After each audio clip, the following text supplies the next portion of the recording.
তো আর পাবো।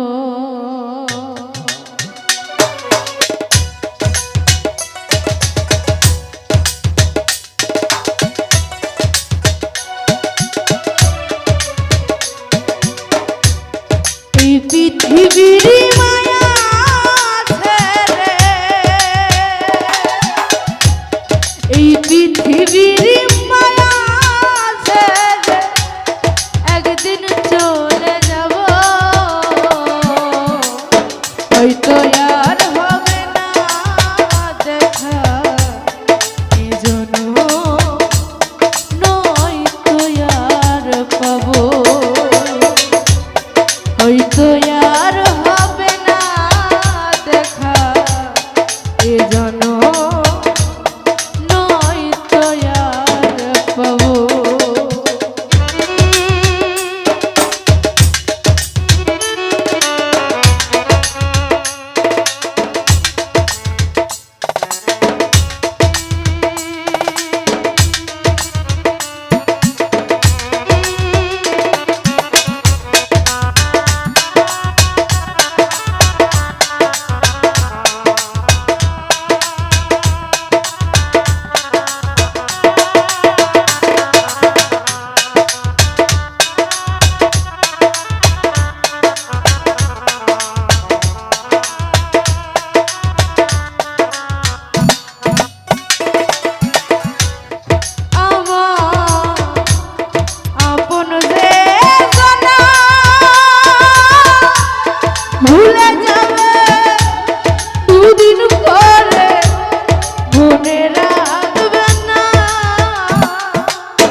পাখিটি উড়ে যায়, যতই আপন কাছের মানুষ হোক তখন কিন্তু ওই অন্ধকার কবরে কেউ আপনার পাশে থাকে না।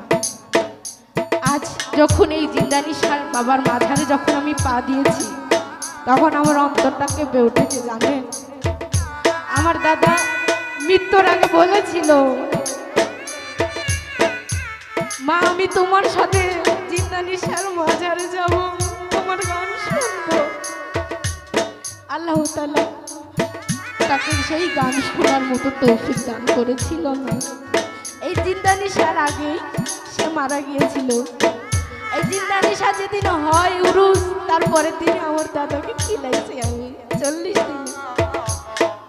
আসলে আমার দাদার সেই রিজিকটা ছিল না, কারণ আমি ছোট থেকে বড় হয়েছি দাদা দাদির কাছে। মা বাবার ভালোবাসা কেমন আমার জীবনে বলতে পারবো না। আসলে মানুষের ভালোবাসা পেয়েছি, মা বাবার ভালোবাসা পাইনি। তাতে কি, মনের মতো একটা স্বামী পেয়েছি। ওই স্বামী নামক মানুষটা যদি পাশে না দাঁড়াইতো, আজ আমি বৃষ্টি সরকার হতাম না। এটা কিন্তু আল্লাহ তাআলা দিয়েছে। সারা বিশ্ব বাংলাদেশ অনেকের কাছে ভালোবাসা পেয়েছি, অনেকের মাঝে গেছি, কিন্তু সেই দরদের মুখটা আজও আমি দেখিনি। খুব কষ্ট লাগে। দুঃখের সময়টা দেখে গিয়েছে, সুখের সময় কেউ দেখেনি। এটাই বাস্তবতা। সকলেই দোয়া রাখবেন, আমার বাচ্চা একটু অসুস্থ, আমার বাচ্চাকে যেন আল্লাহ তাআলা বাঁচিয়ে রাখে, এটাই দোয়া রাখবেন। আমার বুক যেন ঠান্ডা রাখে, কারণ আমি জানি একটা সন্তান অসুস্থ থাকলে তার মার কলিজায় কেমন আগুন জ্বলে। সেই মাই বুঝবে, বাবাই বুঝবে একটা সন্তান হারানোর কি জ্বালা। আসলে আপনাদের মাঝে থাকি, ভালোবাসা পাই, তাই এই মনের কষ্টটা কখনো কাউকে বুঝতে দেয়নি। জানেন, ওই স্বামী নামক মানুষটা আমাকে সব সময় আগলিয়ে রাখে ভালোবাসা দিয়ে। সকলেই আমার স্বামীর জন্য দোয়া রাখবেন, আমার সন্তান যেন সুস্থ হয়ে আমার বুকে ফিরে আসতে পারে, এটাই সকলের কাছে চাওয়া আমার।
দুঃখ নিয়ে অন্তরে,